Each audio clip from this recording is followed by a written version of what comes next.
I never felt anything about being with an African because I do see myself as an African. You know, I've got the same colour skin as an African. He just had a nice walk about him. So me and my cousin Lynthia, we'd be in church and we'd be watching him walking and we'd say, oh, nice one, you know. One day I said to him, one day I'm going to marry you. And he went, what?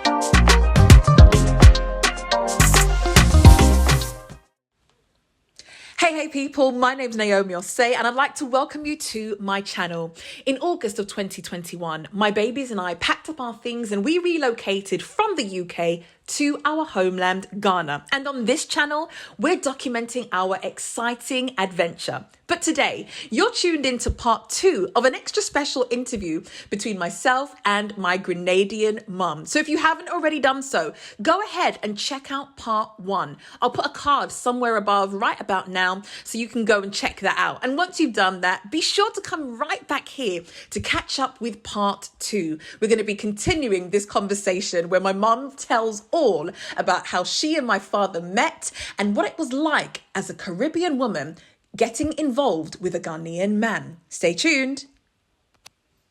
One of the questions that has come up again and again in the comments is how you met my dad, because you didn't grow up in the, he was from Ghana, you were from Grenada. Yes, you both came to the UK, I guess around similar kind of time, similar ages. What's the story there? How did that happen? Okay, growing up in England, sad to say, our Caribbeans looked down on the Africans. And, they used to, make jokes about Africans, imitate how they spoke and what have you. But funnily enough, from my family on my mother's side, we always knew we were African because I used to see all my aunties and they would dress up, particularly my auntie Aldine and her husband. They would always wear African robes. Oh, really? At every party they would be dressed like Africans. And my grandmother always told me when I was in Grenada that we're from Africa. And she used to tell me that when her great, I don't know which one, how many, came over from Africa, they used to be praying and for like the spirits to come and pick them up and take them back to Africa. So I always had this idea about, Africa was a part of my culture. Plus my grandmother's brother went to Liberia as a young boy and bought lots of rubber plantations. He went there as a servant and eventually did well and made lots of money, bought lots of plantations. Whose brother? Whose brother? No, my great grandmother's. Now let me get it right. Is it mama's? Who are we? Are you talking about Mama on that side, or are you talking about Grandma Margaret? Which side? Grandma Margaret. Okay, so that's my mum's grandmother. Is my great grandmother Margaret, who I met. And she loved me and I loved my great gran. I don't think she really liked my little sister Leah too much. I remember her kicking her, but she loved me. Go on. Okay, so my grandmother, she had her mother, I think they called her Muma. She had a number of children, and she also had a brother. My great grandmother we're talking about, she had a brother who was ill-treated by his father because they had children, with 2 different men. And so his father's family ill-treated him. And so his big sister, my great-grandmother, said she will take him and look after him. Because he was from a wealthy family, but they treated him like a slave. And so she said, I will look after you. She took him and hid him away from the father. And then eventually the father was searching for him all over, called police and everything. So my great-grandmother got him to flee to St. George's, and then he got on a boat and sailed off to America. And then from there she never heard from him again. She was really worried until one day she got a letter saying, I'm in America, I've been employed by someone who's taken me to Liberia as a servant, and I will send you money as I make money. And then again she never heard from him for many years, and then eventually he wrote back to her and sent her lots of money. And that's how he you know, we got to know this uncle of ours, great uncle of ours, you know, had did really well for himself. And so I've never heard this story before. I'm fascinated. I don't know about this. And so his all of the grandchildren of my great grandmother, if they were interested in a particular subject like medicine, they would go off to Liberia and train to be doctors there and what have you. So he opened the way for our cousins to get a trade or a skill or a profession, you know, just because he took that great step of just running away and leaving, you know. And then he had a son who also was in Liberia training to be a doctor. He was very skilled and gifted, and he was literally murdered. The people were jealous of his ability because he was getting top marks at the medical school. He was given some poison to drink, and he was killed. And I remember the school that I went to, remember I told you about the school where Miss Alexander was actually a school built in his memory, because my great uncle sent monies to build a school. So I never knew I went to a school, you know, linked to my relative. You never told me this story. I don't know this. I'm learning this about my family the same time as you. I think that's out of order, but how fascinating. We'll talk more about this offline. Okay, so you've got that Africa link, and so it was never. Well, let me not put words into your mouth. What was it like for you when you would hear other people from, be it Grenada or any other Caribbean islands, speaking down on Africa as a continent and African people in general? I find it strange because our family just, you know, we knew we were Africans. On my mum's side, they're generally very dark skinned. And so it was just normal. It was just like, this is who we are. And then you come to England and then you hear the Caribbeans calling the Africans boo-boo. That was, I don't know why, but that's, you know, they were called that. And we just found that really strange. And then when we went into the era of Black Power, and where all the men were wearing the dashikis and the women were having the head wraps, you know, that's when things turned around and changed. Black Power, you know, we were all into that. We were all wrapping our heads. And I think it's from those days of seeing my bigger cousins and bigger stepsisters wrapping their heads, I learnt to wrap my head as well. And so I would just, I don't know, I felt I was African. And so when I met Emmanuel and realized he was African, I just thought, you know, yeah, that's normal. You know, I'm confident I'm from the same part as him, you know. In fact, let me tell you something actually. For my birthday, so I celebrated my birthday recently on the 28th of May, as I was explaining at the beginning of the video. And so my partner got me a gift, and so he wants to know more about me and where I'm actually from. And so, of course, he knows that half I'm from Ghana, but then the other half is from Grenada. But we want to go a bit further back in that and explore that a bit further. So he bought me one of these, what's it called? These ancestry DNA type test things. And when I remember when my mum saw it, she was gutted. And I thought, oh wow, what's wrong with you? She did not want me to do this thing. She does not want me to do the test because she does not want to learn that she is not also from Ghana. Because mum's narrative has been that she is also from Ghana, just like my dad. She is convinced. And so she's very worried that the results, once they come out, will tell a different story. Maybe I'll do a reveal. No! I actually thought that would make a good video, a reveal of my ancestry and see, you know, exactly where we're from. But okay, she said no, so maybe I won't do it. In fact, let me know in the comments below. Do you think that's a good idea? Is that a video that you would enjoy watching? It's a no from mum. What do you say? All right, go on, mum. Sorry. Well, on my father's side, as I said, on my mother's side, it's for dark-skinned people. You could see clearly they are from Africa. On my father's side, they've got more European links.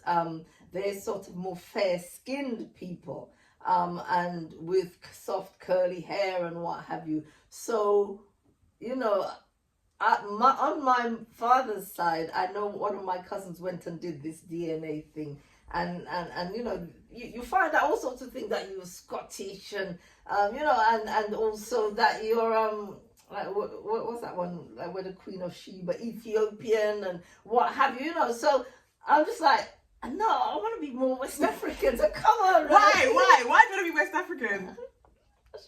Because the children of Israel were from West Africa.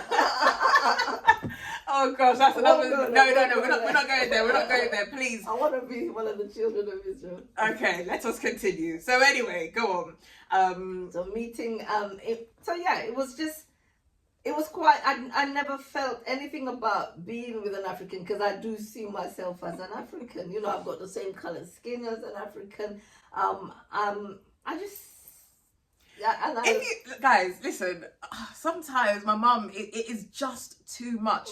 If you see my mum, sometimes she'll be wearing a onesie and she has her kente head wrap, and you just think, where are you going? This is like a royal club and you are wearing it with a onesie. If there is anyone who is promoting kente across the diaspora, it is this lady right here. So she needs an endorsement, actually, I think, because she just, every outfit for her is not complete unless she has her head wrapped with her kente with her piece over the shoulder to match. In fact, whenever my dad would travel to Ghana, or even as I'm there, if she hears that I'm coming to the UK, she will send me by force, go buy me some more kente, please. In fact, I've actually got a video about kente that's going to be coming out soon, because I had the privilege of sitting down and watching someone make it. Yes. So I'm going to be bringing that for you soon as well. Sorry, continue, go on.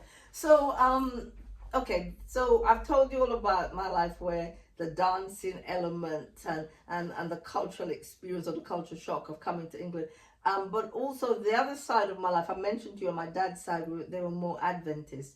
And my grandmother on my dad's side, her name is Adina Alexander. And also known as Mama. I just know her as Mama. Mama. And I was always happy to know her, because she was the only other Alexander in the family with me. My dad was Alexander, but then I gathered that he had a tax problem, so he changed his name to Wells. You know, to evade any tax issues. He's passed away, so they can't catch him. They might come to you instead. No, I'm no longer Alexander, I say. And so I was always happy to know Mama. Me and Mama, we've got something in common. We're the Alexanders, you know. And just so that there's context, did he just pull out Wells out of a hat? Did he just make that name up? Give us the context. No, Mama, her maiden name was Wells. And so she had a Scottish background somewhere along the lines. And her father, who was most likely mixed race, he fought in the Crimean War, you know, and actually traveled from Grenada, went to, he literally went to Liverpool, and from there, I don't know, wherever else, and his boat was bombed, and his boat sank. So that was how he passed during the Crimean War, which I was really shocked, because I didn't think any of our relatives actually ever went to England before we did. But even then, I think he was on a merchant ship or something. He wasn't actually like he was a soldier. He was, because he won that, exactly. He won on a war for bravery. Yeah, I did. So Mama took us to church. And so we went to the Adventist church in Chiswick, and that was just part of our life. And what was nice about going to that church is that at a very young age, I hated meat. And so I have to go back to Grenada for this one before I get to it, right? I hated meat. And the reason, why did you hate meat, Mummy? The reason I hated meat and became a vegetarian, well, I'd never even heard of the word vegetarian at the time. I don't even think that word existed. But I had a chicken. My Uncle Terence on my dad's side gave me a chicken, and my cousins, we all had a chicken. And so having a chicken, that's your pet. You know, in England you have a cat. Well, in Grenada we had a chicken, yeah, and that was my pet, and I'd look after it and I'd feed it and take care of it. And then one day I couldn't find my chicken, and so I was asking everybody, where is my chicken? It was lunchtime. We were at the table. I was eating rice and chicken. I said, has anyone seen my pet? I can't remember what my chicken's name was, but it had a name. And my cousin said, yes, I've seen your chicken. And I said, where is my chicken? And he said, it's in your plate, you're eating it. And then I remember I vomited. I ran, because how could you eat your own pet? I mean, sorry, you're not eating your own family. Come on, man. and I realized that my auntie Lavinia took a chopper and chopped my chicken's head off, cleaned it, cooked it, and made me eat it. And I became a vegetarian after that. And I had visions and dreams of chasing her with a chopper and killing her one day. I never did. But then growing up in England, thank God, my mom used to force me to eat it. So I would eat, I said, like I ate the corned beef, I'd eat a little bit and then spit it out when she's not looking. And I'd shove it under the carpet. Or I'd say, Mum, I'm so hot. Can I sit near the window as I eat? And I'd fling it out the window.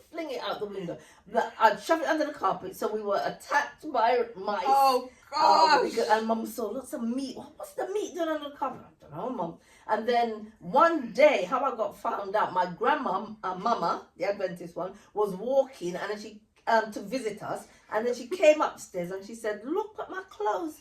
I'm covered in rice and peas and chicken. And then she goes, it's raining rice and peas and chicken in this area. And then Mommy looked at my plate, not much rice and peas and chicken left. And she said, Laura, come here. And that's how she found out. I was checking out the window. And then I was beaten for it, because my mom loved to beat. And then my grandmother said, don't beat her. Listen, there's such a thing called vegetarianism. I'm going to, they have these vegetarian shops. I'll buy things for her to eat. And that's how Mama saved me. And I was able to eat and become a vegetarian from I was officially about 8 years old. I became a vegetarian. But before that, I was an undercover vegetarian. So Mama taking us to church, that really opened up my life, like I could eat normally and not be beaten, because like for me eating was a beating, straight away. And then as Emmanuel was my husband, was going to church as well, but he wasn't your husband then. No way. He was very quiet. As we grew up as teenagers in the church, he was very quiet. As I was very chatty, bubbly, as you could see, and very wild, and just always on the go doing drama, singing, playing the guitar, just into everything. Whilst my husband was just sitting at the back of church, him and his brother, like very, very stiff and rigid, and they were Bible students, so they knew their Bible. So I respected my husband, my Emmanuel, for that, and I used to, I looked up to him because he knew more about the Bible than I did. Can you tell us about him identifying Grenada in the Bible? Oh, yeah. Then we started working together because we were youth leaders together. And then one day he came to me and he goes, do you know Grenada's in the Bible? And I went, how come? Where? Show me. And then he brought me a text in Revelation where it says, when at Christ's second coming, all the islands will disappear. They'll flee. And I was so insulted by that. I found him funny because he has a strict formal, appearance, but he's very, very comical, and he loves to tease and he loves to laugh.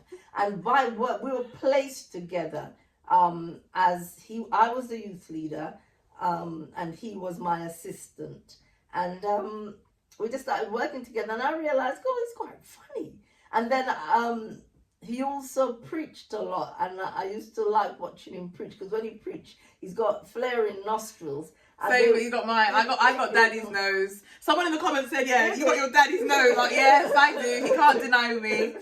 And it would flare out as he'd speak, and I really liked that. So I'd watch that and say, oh, that's nice. And then he had this walk about him. He walked with I think he used to think he's a master. You know those Kung fu masters. You all know, yeah. I put he liked all the Bruce Lee and the I can't remember anyone else's name to be honest, but Drunken Master, Snake in the Eagle Shadow, Snake and Crane. He loved all of that. He would escape in the middle of the night. Him and his brother, my Uncle Michael, would run down to Shepherd's Bush from Ladbroke Grove and go catch these late night films, and they would really emulate these kung fu characters, and so that's how, even to this very day, in fact, even to this day, sometimes you'll see my dad standing with his hands behind his back, like and yeah, like he's some real big kung fu master. Anyway, sorry, go on. And when he walked, he sort of walked. You know, they used to wear these slippers, like they look like plimsolls a bit. And he walk. He just had a nice walk about him. So me and my cousin Lynthia, we'd be in church and we'd be watching him walking, and we'd say, "Oh, nice one," you know.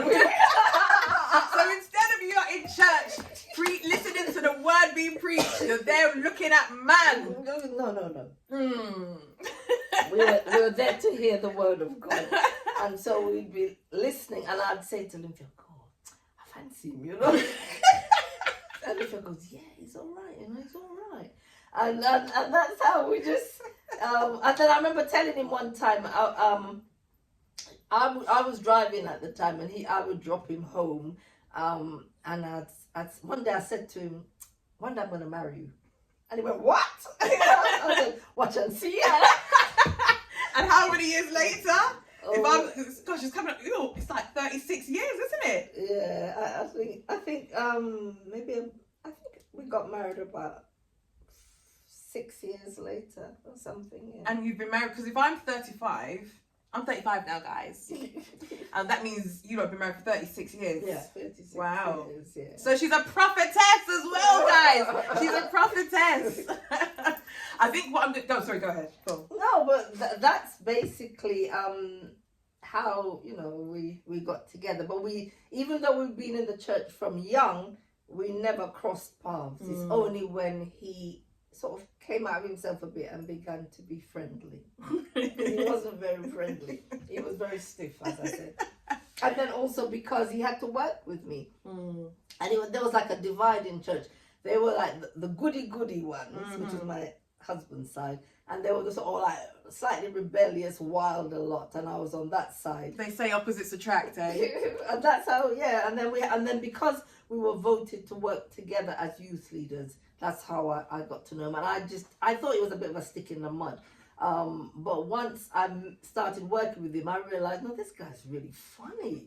Because he'd be sitting in church all strict and serious, but he's laughing at any stupidness going on, like somebody fall off the platform or something. He'd be laughing, but his face is serious. And when he goes home, he'll be telling his family and laughing. So he's got a little of a naughty side to him. And I'd just like to say that myself, my sisters, we have definitely inherited that side of the family, the Osei side of the family, sense of humour. Yeah. Sometimes we will be killing ourselves laughing, and Mum is the only one in the room, like, not even smiling, not even understanding what on earth is so funny.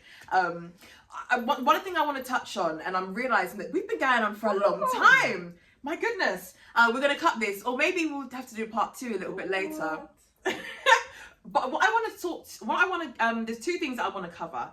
The first is, what was it like, the mixing of these cultures? So he's come from Ghana, he's then mixed with the British culture. Yeah. So he's got this British Ghanaian type of culture thing going on. You come from Grenada, the Caribbean, come to the UK, you got this Caribbean, Grenadian, British culture going on. The mix, what was that like? How did it work? What were some of the differences between the cultures that you noticed? I think the one thing for both of us is that we both appreciated the other's culture. Because I loved hearing about his culture, hearing about the things they did. I loved the colours they wore, the music they listened to, the type of dances they did, the dress. I was fascinated by that. whilst he, on the other side, loved the Grenadian culture. He loved the bad way we spoke. He loved the playing of the dominoes, or the Grenadians would sit and, you know, hit this thing on the boards, and he got into that. He loved the Grenadian dry jokes. He thought they were fantastic. And also he grew up with friends who were Grenadian, so he understood the Grenadian dialect or patois, and he can speak it. He can speak it just like, you know, my tree, Ghanaian tree, is very, very bad, very English, Bruni. But his Grenadian is good. Even when I went to Grenada, I took him to Grenada. But can I just say that I don't think my dad will ever on camera be speaking with a Grenadian accent. If you catch it, it's going to be by accident. But I don't think I could even pay him enough money to expose that side. We'd go to Grenada, and then people would say, "Oh, he's more Grenadian than you are, Lord," because I'm all English and prim and proper. I'm not going out there in the bush, you know. Well, Dad, come on, where's the, you know, he's ready to go with the cutlass and what have you. So he's very much at home in the Caribbean. So we appreciated each other's culture, and then I loved the Ghanaian food, apart from the meat side, because they're heavy on eating meat, whilst, you know, with us being Adventist and also Grenadian, maybe the Grenadians might eat a lot more fish and what have you, but vegetables were important to us. I noticed in the Ghanaian culture, they would have the root foods, and they have the okra, but not too many green things. Salad was not a biggie for them, but like for now, my husband, he's a salad freak, and he will make salad every Friday.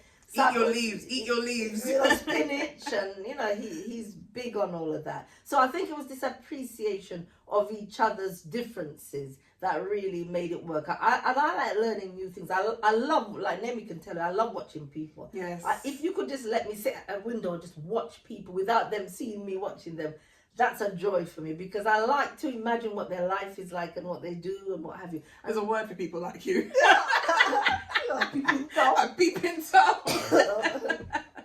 Quiet. So yeah, I think it was this appreciation of each other's culture, and learning, you know, from each other. There were clashes, you know, like my husband's old school, and it's like, you know, it's the man's world, and, you know, the woman, you know, needs to know her place and what have you. But he sort of had a bit of a problem with that with me, because, you know, I'm sort of more freer and what have you. So, you know, we clashed with things like that, and sometimes we clashed a bit with how we bring up the children. Again, I'm more easygoing, more relaxed. My husband more stiff and staid. So, but we just grew to work with each other. And we still clash now and then, but, you know, we're on the right road. We're on the right. By the time we hit 50 years together, I think we would have made it in the coffin together. Okay, so, you know, this has been going on for a long time. I hope people are enjoying. Please do let us know in the comments if you're enjoying this interview. I feel like I'm going to be kind of cutting it short in wrapping this up, but maybe we can convince her. Maybe if we get enough comments, calling her to come back, maybe we can get her back to continue the conversation.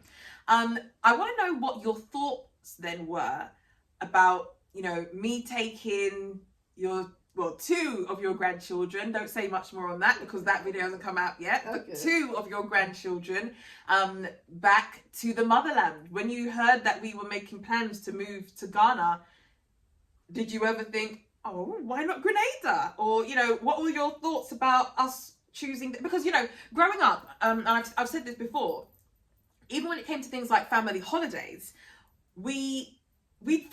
our family holidays were more in Grenada than they were in Ghana. We didn't spend a lot of time as children traveling to Ghana. Most of it was centered around the Caribbean, around Grenada specifically. So were you surprised in any way that I chose to relocate to Ghana over Grenada? And what are your thoughts about maybe one day moving back to your motherland in Grenada, or have you really adopted Ghana as your motherland? Talk to us a bit about that. I've always decided that I would live in Ghana because it's bigger. It's more like England in many ways, and that's what I'm familiar with.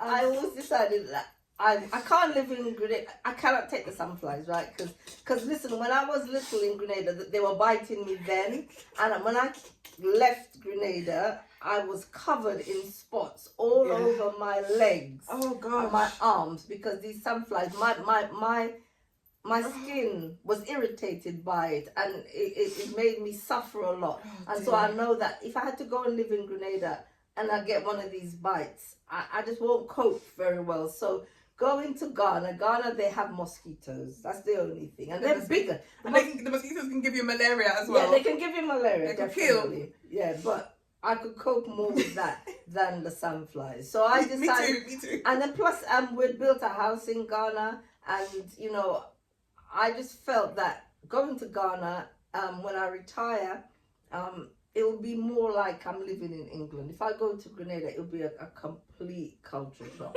for me. I don't think I could take it, because at 6 o'clock everything finishes in Grenada. But whilst in Ghana, nothing finishes.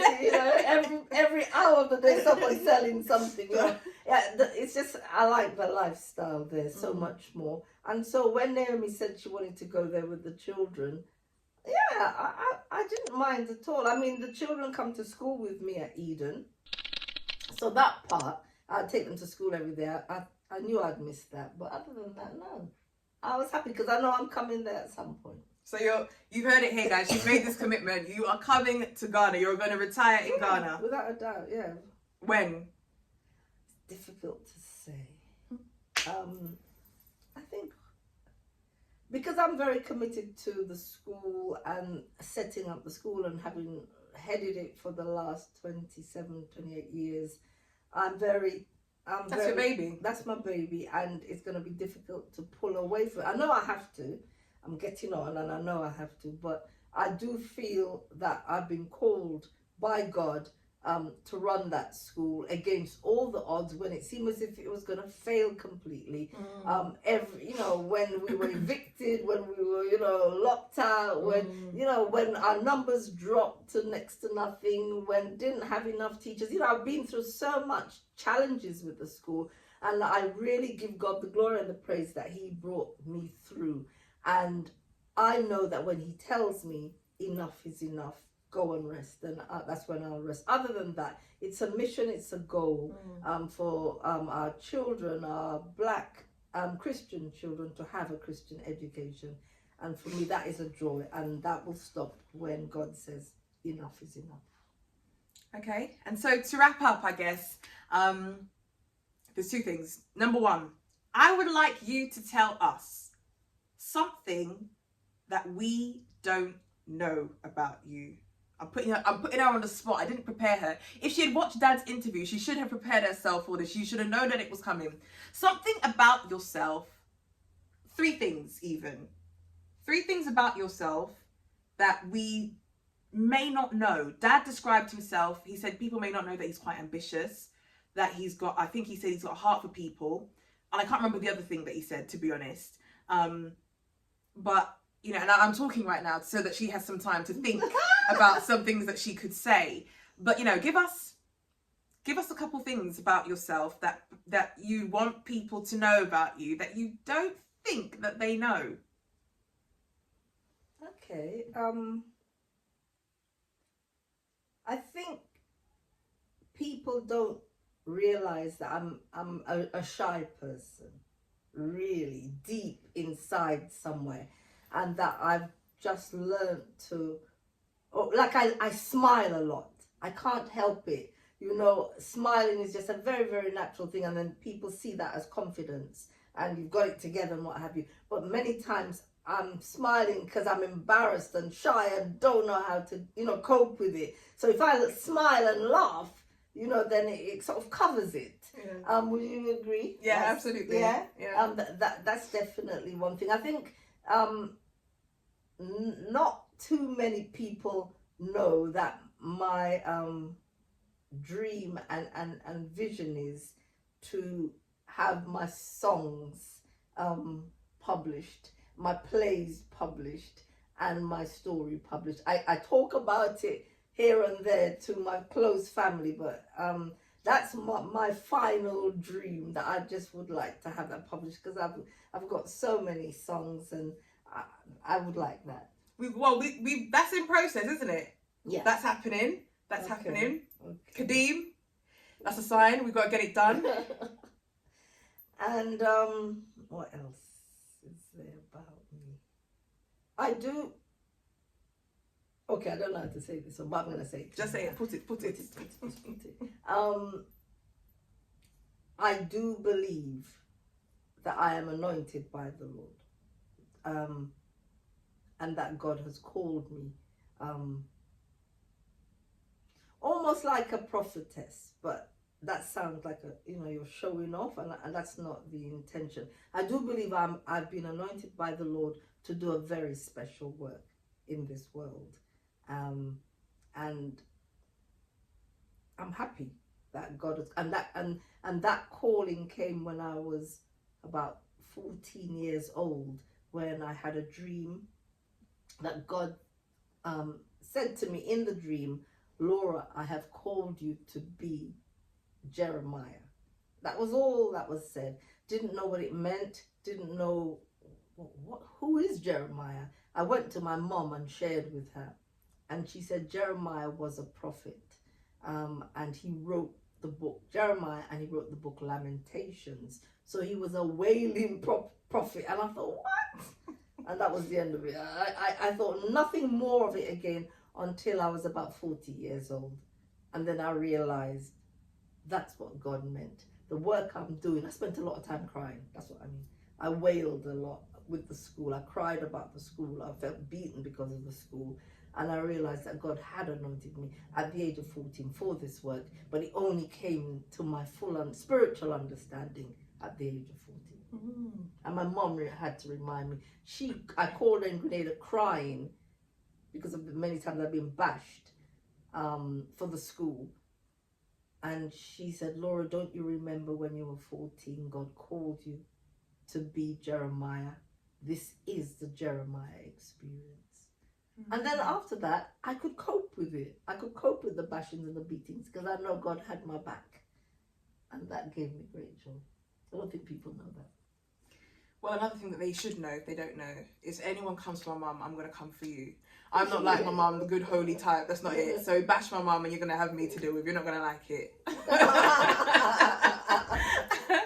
And I guess then the final thing would be, what advice do you have for people who, you guys have seen probably a lot of my character comes from my mum. I think I'm a good blend of my mum and my dad. Yeah. But definitely mum's attitude of being a trier. If there's something, she's just going to go for it. That definitely comes. In fact, both of them are like that as well, actually. But I guess the question that I've got for you is not so much in relation to people relocating, because that's what this channel is really all about. But I think there's a deeper life lesson here.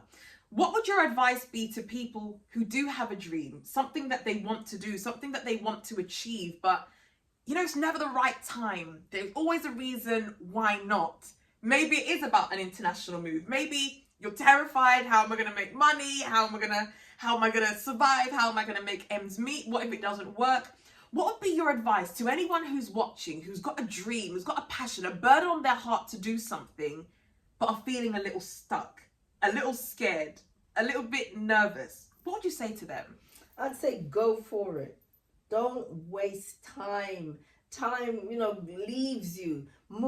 At this moment, when you have that dream and when you have that passion, go for it. That's how people become millionaires. That's how people become entrepreneurs. That's how people become great in the world. If you don't do it, someone else will do it.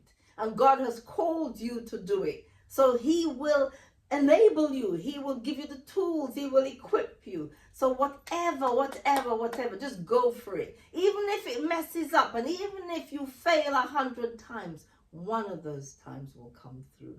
Never give up. Just press along, saint. Keep it together. You can do it. God has placed it in you. Let's get on with it. Right. Okay. Perfect. Thank you, Mommy. Thank you so much. Thank you. Thank God, it was about an hour, right? So you just split it in half. Do half, one part, two, done. Yeah.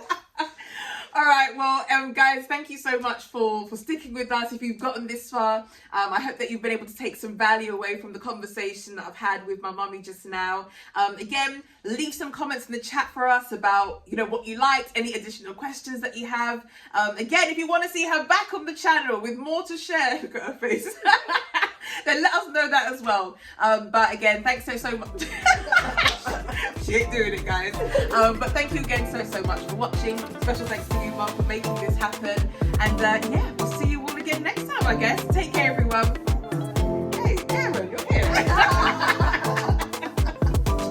All right, bye, everyone.